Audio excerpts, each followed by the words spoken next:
Hello les gars, alors on se retrouve aujourd'hui dans une vidéo vraiment très spéciale. Pas forcément la plus jolie de toutes les vidéos que j'ai faites, pas forcément la mieux montée, mais c'est une vidéo qui me tenait vraiment à cœur et que j'avais vraiment hâte de vous sortir.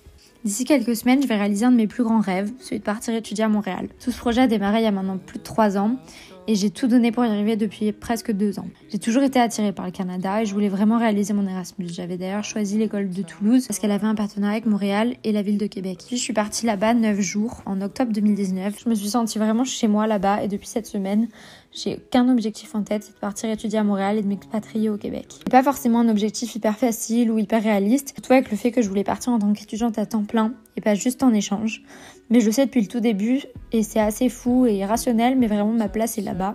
Alors j'ai tout donné, que ce soit scolairement, financièrement, socialement, pour pouvoir être acceptée dans le cursus que je voulais. Et malgré l'angoisse là qui s'en vient au fur et à mesure que les semaines avancent, je sais que j'ai fait vraiment la bonne décision. Je sais pas si vous avez déjà eu un rêve, une vraie ambition, même une obsession carrément pour un voyage ou une chose, en sachant pertinemment que votre place est là-bas, que c'est fait pour vous et que vous serez pleinement vous-même seulement lorsque vous l'aurez réalisé. En tout cas, c'est ce qui m'est arrivé avec Montréal, c'est ce qui m'est arrivé avec l'Université de Montréal. Et avec cette vidéo, du coup, je suis alors hyper fière de vous annoncer que c'est chose faite, j'ai réussi. Et grâce à beaucoup de volonté, beaucoup de travail et de motivation, je vais réaliser l'un de mes rêves. Et si je peux le faire, vous pouvez aussi, même si vous avez peur, même si ça pourrait vous sembler contre nature, comme pour moi, là, de quitter toutes les personnes que j'aime, ma famille, mes amis, mon copain, pour aller emménager seule sur un autre continent. Et donc, dans 1 mois tout pile, vous pourrez suivre mes aventures au Québec en tant qu'expatriée étudiante à Montréal, à travers plein de vidéos YouTube, mais aussi sur mon compte Instagram. Je suis vraiment trop heureuse de vous dire ça. À la fois, je suis ultra stressée et méga anxieuse, mais je sens que je vais trop aimer. Et c'est ça la vérité d'une expatriation et j'ai trop hâte de la partager avec vous. Donc suivez-moi dans pile 1 mois. Le 24 août 2021, je prendrai l'avion pour cette nouvelle aventure. Les gars, je sais pas quand vous verrez cette vidéo, si vous la verrez un jour. Mais en fait, je pense que je vais filmer un peu tout le processus pour l'an prochain. Comme ça, quelques petites parties, je ferai un vlog après. Je me dis que ça pourrait vous intéresser. Moi, ça me fera des souvenirs. Et voilà, comme je vous ai dit plusieurs fois, actuellement je suis à la fin de ma L3, donc ma licence d'architecture à l'ENSA Toulouse. Et j'en ai un peu marre de l'archi. J'ai vraiment envie d'être architecte et je ferai mon master d'archi.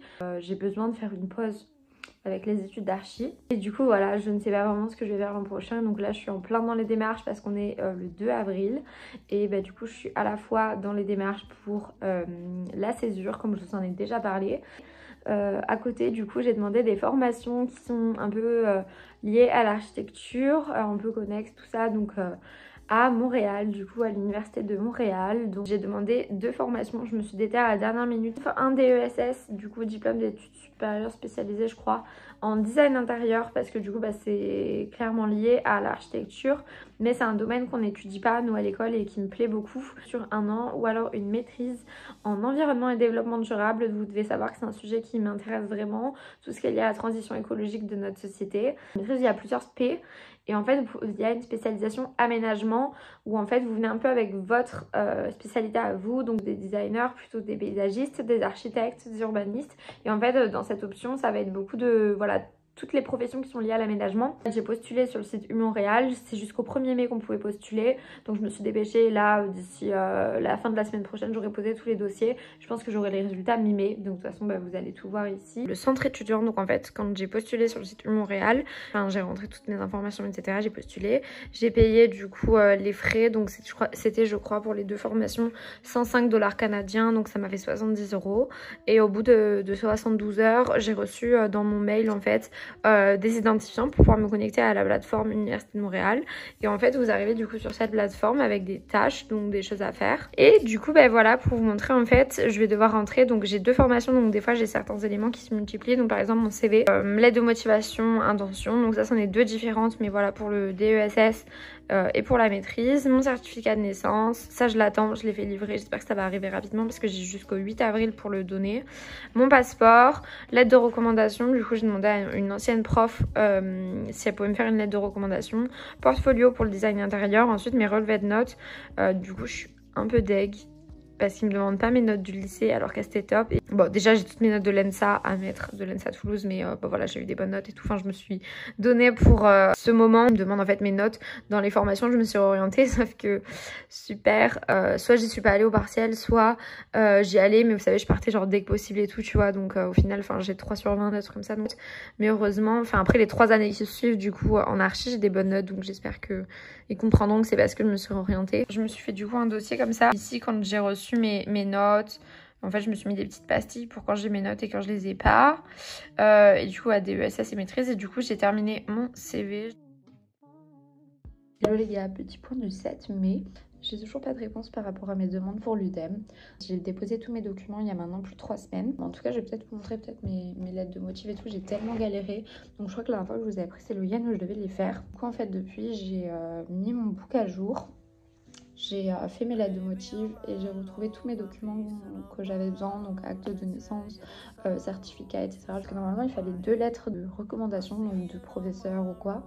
Et en fait, j'avais demandé du coup à 2 professeurs de m'en faire. En gros, c'est vous rentrez le nom d'un prof et le mail d'une personne qui recevra dans ses mails à elle un lien où elle pourra téléverser le document, donc la lettre de motivation, la lettre de recommandation en PDF, pour pas qu'on triche, parce qu'en fait, mettons, moi, si c'est moi qui déposais une lettre de reco, je pourrais très bien insérer une lettre que j'ai fait moi-même en trichant avec un nom, en mettant un faux nom, tout ça. Donc voilà. Et du coup, j'attends une réponse. Et hier, en fait, j'ai juste reçu un mail qui me disait comme quoi c'était normal que j'ai pu mettre qu'une seule lettre. C'était parce que, comme on arrive à la fin des admissions, tout ça, c'est pour accélérer en fait la demande. Ça va rien d'en avoir 2. Bref, et du coup c'était pour le DESS en design intérieur et hier ils m'ont expliqué comme quoi mon dossier avait été vu et sur le papier il était accepté, mais comme quoi en gros il n'y avait pas de place, mais en gros comme quoi il faudrait en fait faire une année préparatoire, donc ça fait que cette formation finalement au lieu d'être en 1 an serait en 2 ans et qu'en fait c'est pour cette année préparatoire où il n'y a pas de place. Au final, moi, ça me chauffe pas de faire une année préparatoire. Je préfère l'autre formation. Déjà, de base, je préférais l'autre formation, donc la maîtrise en environnement et développement durable. Ça me chauffe beaucoup moins, donc voilà, qu'au final, il trouve une place ou pas pour moi. Je ne le ferai pas, je pense. Mais voilà. Hello les gars, alors on est actuellement le mercredi 19 mai. Je vais vous retrouver pour faire un peu une update de mon admission à l'UDEM. Si vous voyez cette vidéo, c'est que j'ai été admise. Pour l'instant, j'ai pas de réponse finale, mais je vais vous expliquer un petit peu tout ce qui s'est passé. Du coup, je me rappelle plus exactement la dernière fois que je vous ai pris. Je me renseigne depuis des années sur l'UDEM. Je me renseigne sur... à la base, je voulais juste faire un Erasmus au Canada, donc à Montréal. Et c'était mon rêve depuis, je sais pas, depuis le lycée, un truc comme ça. Je voulais juste faire un Erasmus à la base. J'y suis allée en octobre 2019, je crois. Je me suis tellement sentie bien là-bas. Vous savez, quand vous allez quelque part et que vous sentez que vous êtes à votre place et que même si plein de choses vous attendent d'autre part, vous avez envie de rester là. Et en fait, en octobre, quand j'y suis allée, je me suis dit, en fait, c'est je veux venir là, je veux habiter ici. Depuis octobre 2019, donc j'étais en L2, je crois. Depuis ce moment-là, mon goal de partir au Canada, c'est de faire ma poursuite d'études, en fait, après ma licence au Québec, à Montréal. Complètement obsédée par Montréal, c'est-à-dire que si vous allez maintenant sur mon feed Instagram, genre depuis mon compte, vous ne voyez que des gens qui habitent au Québec. Sur YouTube, je suis que des Canadiens, je suis quasiment pas de Français, je suis que des Canadiens, des Québécoises et des vidéos sur Montréal. Je passe mon temps à regarder des vidéos sur Montréal, vous savez, même les vidéos où les gens parlent pas, juste se baladent dans la rue, des vidéos dans toutes les langues qui sont sur Montréal. Voilà, je suis obsédée par ce truc. Du coup, voilà, c'était mon rêve de pouvoir continuer mes études là-bas. Et en fait, plus forcément juste en tant qu'Erasmus, parce que déjà mon école à Toulouse a perdu l'Erasmus qu'ils avaient au Québec. Dans tous les cas, c'était un Erasmus qu'ils avaient à Laval, donc à la ville de Québec. Moi, mon rêve, c'était vraiment d'aller à l'Université de Montréal ou à McGill. Mais en même temps, j'ai besoin de faire une pause avec les études d'archi. J'en peux plus. Ces 3 années de licence, elles ont été vraiment très dures. Et mentalement, et du coup voilà, j'ai décidé de faire une césure l'an prochain entre ma licence et mon master. Et en fait, pour cette césure, à la base, je voulais voyager, faire des stages à l'étranger. Puis le Covid est arrivé et en fait il s'est avéré que j'ai peur de ne pas pouvoir voyager comme je le souhaitais. Je voulais partir à Londres de base, je voulais partir en Asie. Sauf qu'en fait, du coup, avec le Covid, c'est très compliqué de voyager, voilà, de trouver un stage, etc. Et donc, j'ai commencé à réfléchir. Aussi, le fait de faire une césure, c'était de ne pas être loin de mon copain pendant 1 an. Si je faisais une césure et que je partais à Montréal, donc 1 an après, lui, en fait, aurait déjà terminé ses études et du coup, pourrait chercher un taf à Montréal. Et dans ce cas-là, on pourrait déménager ensemble, s'expatrier ensemble. Avec mon copain, ça fait 6 ans qu'on est ensemble et c'est également un de ses projets à lui aussi. Voilà, du coup, pourquoi à la base je voulais faire une césure. Finalement, mon projet de césure, c'est un peu... voilà, je sais plus vraiment. Je me suis dit en fait, pourquoi pas faire une césure. Comme ça me conserve toujours ma place à l'école de Toulouse où je suis actuellement. Pourquoi pas postuler en fait à des formations pendant cette année qui pourraient être complémentaires à mes études d'archi, mais qui ne seraient pas de l'architecture à proprement parler, du coup qui pourraient quand même me faire du bien, des études qui seraient moins prises de tête que les études d'architecture. Et en fait, mon copain pour l'année prochaine est pris pour partir donc à Sherbrooke, donc une ville à 1h30 je crois de Montréal, au Québec, pour partir 6 mois à partir de fin janvier de l'an prochain. Donc c'était prévu que vu que j'étais en césure, je parte avec lui à Sherbrooke à partir de janvier, donc je serai déjà au Québec. Et après, dans mon idéal, ce serait de rester au Québec et d'être prise pour mon master en archi, soit à McGill, soit à Laval, soit à l'UDEM. Voilà, je vais tenter de postuler pour le septembre du coup 2022. Du coup, je m'étais dit, je voyage ou je fais un stage de septembre à décembre et après, je pars avec lui au Québec en janvier. Petit à petit, en fait, j'ai commencé à me dire que ça serait très compliqué sûrement de voyager de septembre à décembre. Comme j'avais prévu que ce soit une césure pour voyager, si je me retrouve de septembre à janvier à rester en France, rester à Toulouse, rester dans le sud et juste faire un stage ou taffer, voilà, juste comme une vie normale, je vais me dire en fait pourquoi j'arrête mes études, pourquoi j'ai remis à plus tard mes études si c'est pour pas faire quelque chose qui me stimule énormément. Donc je me suis chauffée à la dernière minute à postuler, donc assez tard, pour une formation à l'université de Montréal qui serait complémentaire à mes études. Ça pour ça, c'était une grande intro.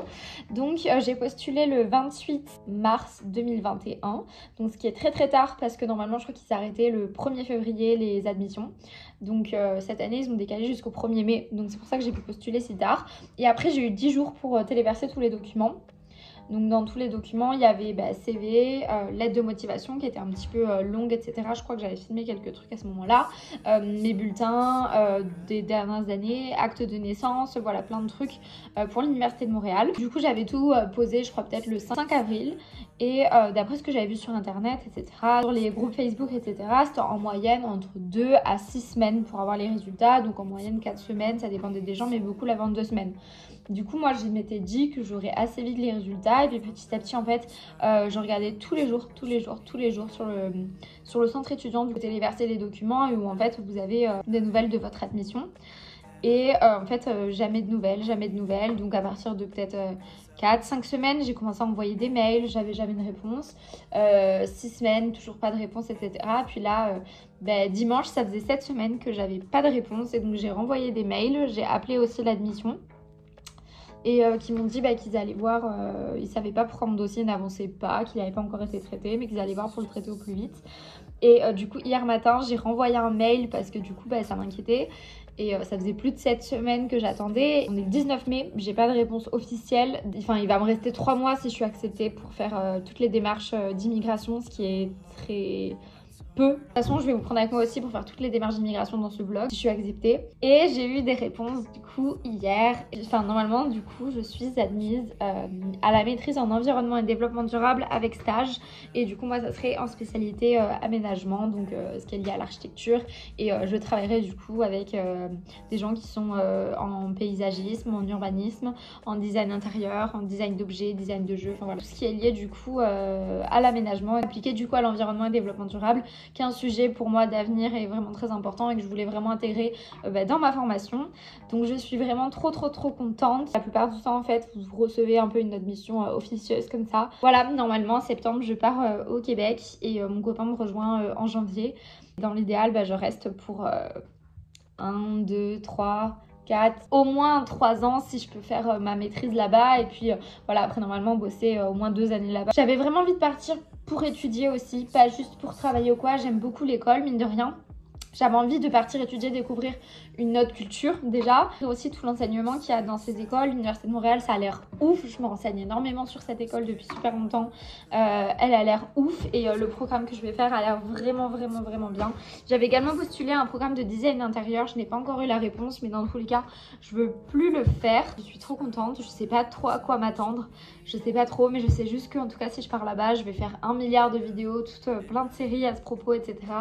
Et j'ai trop hâte de vous emporter avec moi et de démarrer un peu cette nouvelle vie qui va être hyper passionnante. Et surtout aussi quelque chose d'hyper cool, c'est que ce programme, mine de rien, il a l'air plus léger que les écoles d'archi. Déjà en termes d'horaire, ça sera 15 heures par semaine max.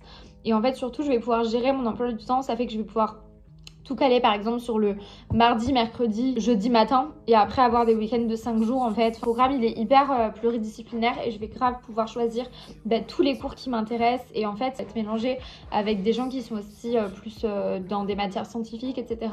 plus que l'architecture.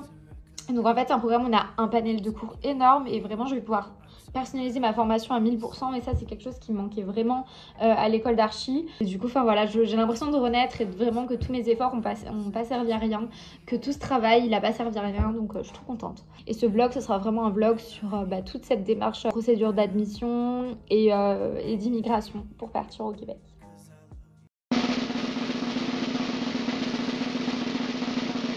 Hello les gars, donc comme vous le voyez, on est le dimanche 23 mai et en fait j'ai reçu donc une offre d'admission à l'Université de Montréal.